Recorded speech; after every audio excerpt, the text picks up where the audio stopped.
Today we're going to be talking about automatic motorcycles, and I'm going to be focusing on my experience with this 2012 Honda NC700X with the DCT transmission.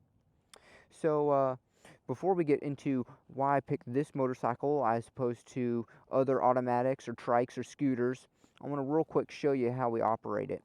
So it operates just like almost any motorcycle. You put it in the on position, you make that sure that the kill switch is turned off, you see that it's in neutral, and you don't have to worry about pulling any clutch or any brakes. You can just fire it right up. Now at this point you see that it does have a P, and the thing is these automatic motorcycles have a parking brake.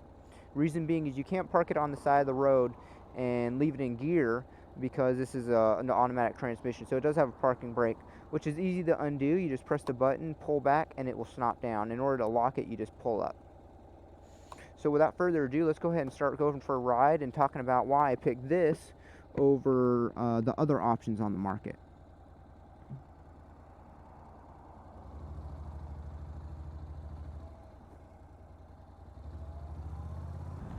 So the first question you might have is, why would someone want to buy an automatic motorcycle?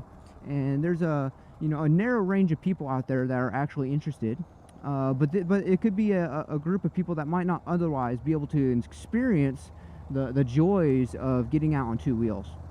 And these may be beginner riders that are too timid to, or feel like they don't have the dexterity to operate a manual transmission.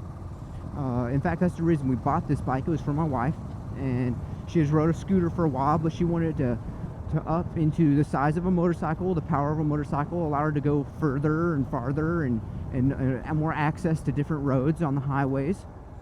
And she was afraid that if she were in an emergency, she would panic and not operate the clutch and get into a proper gear to ensure her safety.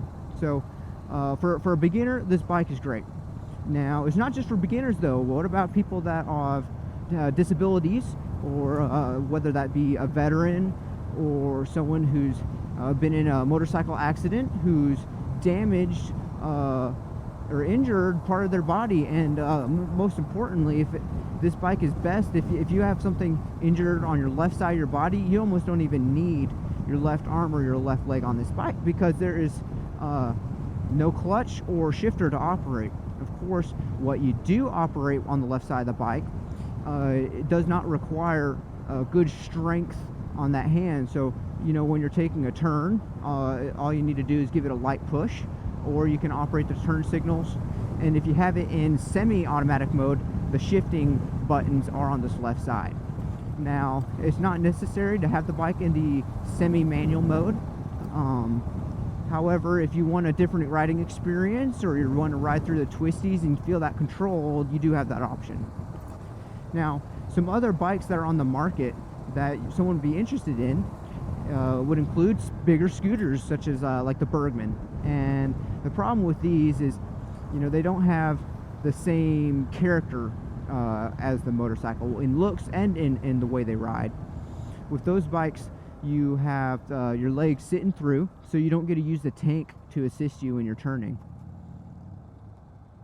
And as well as you don't always have the same power capabilities.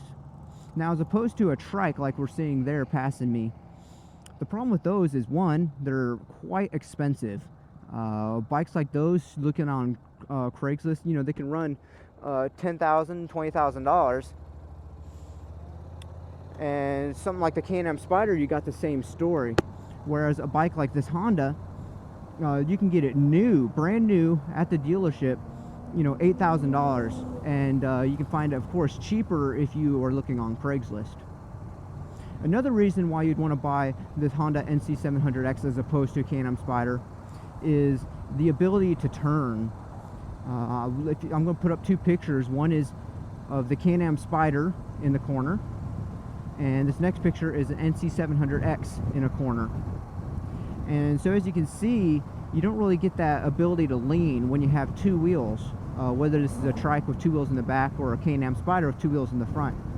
And so this really limits your ability to ride and your ability to get the flow while you're riding. Whereas with the Honda NC700X, this is legitly a motorcycle. And so you can, as you can see here, you can definitely get into the lean. You can off-weight your body if you want, get half a butt cheek off the seat, and it's going to lean as far as you're willing to push it.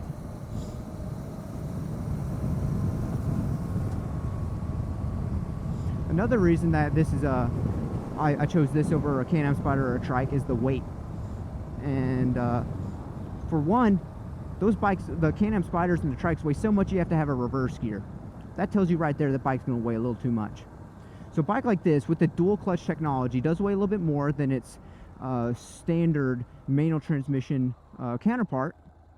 So it weighs in at about 505 pounds, and that might seem like a lot, but I'm going to put a picture here of the bike stripped down, and you can see most of the weight of the bike is on the bottom end, and so that means you have a low center of gravity, and that allows you to not feel so much of that weight.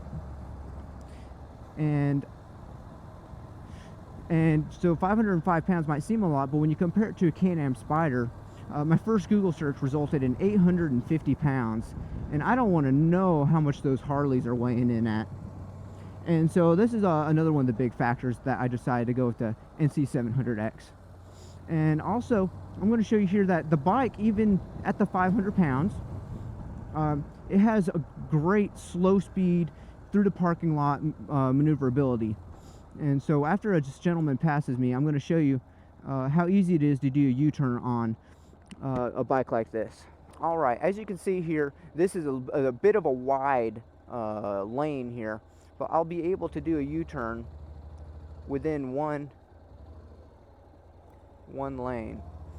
And it all comes down to being confident on the bike. And when it comes to this motorcycle, if you know how to ride a motorcycle and you're confident on a motorcycle, you can ride this like any bike you've ever had in your life. So those are the reasons I went with the Honda NC700X as opposed to the other bikes that are on the market. So I just wanted to make a quick video explaining why I went with this bike. And if y'all have any questions or want to make any comments about this bike or Can-Am Spyders or your trikes, go ahead and do it in the comment section below. And also look forward to more reviews and rides of this Honda NC700X, as well as my other motorcycles.